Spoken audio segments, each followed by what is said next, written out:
एक बार एक गाय अपने झुंड से बिछड़कर तथा अपने रास्ते से भटककर जंगल में खो गई थी। एक शेरनी ने जब उस गाय को देखा है तो उसको गाय पर दया आ गई। शेरनी उसको अपने घर ले गई और जल्दी ही वह दोनों में अच्छी मित्रता हो गई। कुछ महीने बाद शेरनी ने अपने एक बच्चे को जन्म दिया। उसी प्रकार गाय ने भी एक बछड़े को जन्म दिया। समय बीतने के साथ साथ वह बछड़ा बड़ा होकर बैल बन गया और छोटा शेर का बच्चा बड़ा होकर शेर बन गया।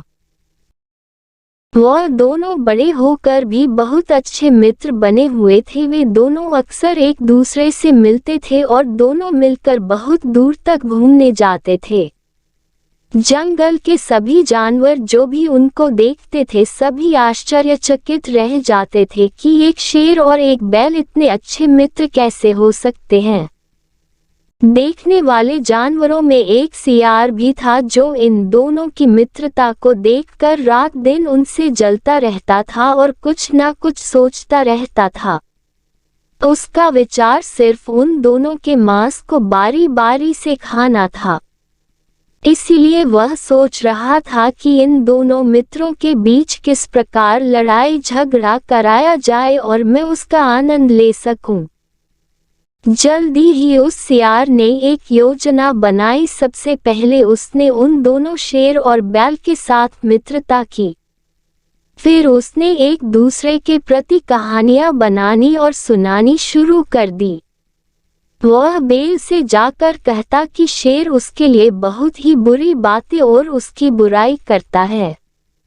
उसके बाद वह शेर के पास जाता और उससे कहता कि बैल उसके लिए बहुत ही नीच और तुच्छ बातें करता है। सियार की बातें और कहानियां जो वह शेर और बैल को एक दूसरे के लिए बताता था वह सभी बातें झूठी थी, लेकिन उसका परिणाम वही हुआ जो कि सियार चाहता था। दोनों मित्र बैल और शेर अब एक दूसरे के ऊपर संदेह करने लगे। उन दोनों ने एक दूसरे के साथ घूमने जाना भी बंद कर दिया था और बात भी वह एक दूसरे से कभी कभी और बहुत कम ही करते थे।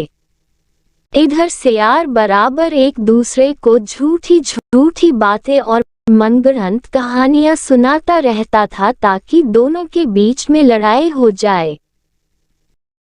एक दिन शेर और बैल झूठी झूठी बातें सुनकर बहुत अधिक गुस्से में आकर बुरी तरह से लड़ने लगे और आपस में एक दूसरे को मारने की सोचने लगे और आखिरी में उन दोनों ने एक दूसरे को जान से मार ही दिया। हर एक जानवर जो इन दोनों की मित्रता के बारे में जानता और देखता था उनके लड़ाई झगड़े और मरने मारने की बात सुनकर हैरान रह गए। वह सब दुखी होकर रहने लगे। अच्छी मित्रता का अंत हो गया। अच्छा मित्र मिलता है जीवन में बड़ी मुश्किल से, पर मित्रता का अंतर होता है तीसरे की सुनने से। दुनिया में बहुत से प्राणी होते हैं ईर्ष्यालु, मित्रों को लड़ता देख वह होते नहीं दयालु। तीसरे का अपना स्वार्थ ही मित्रों को मार देता है। अपनी बुरी योजना का आनंद भी वही लेता है।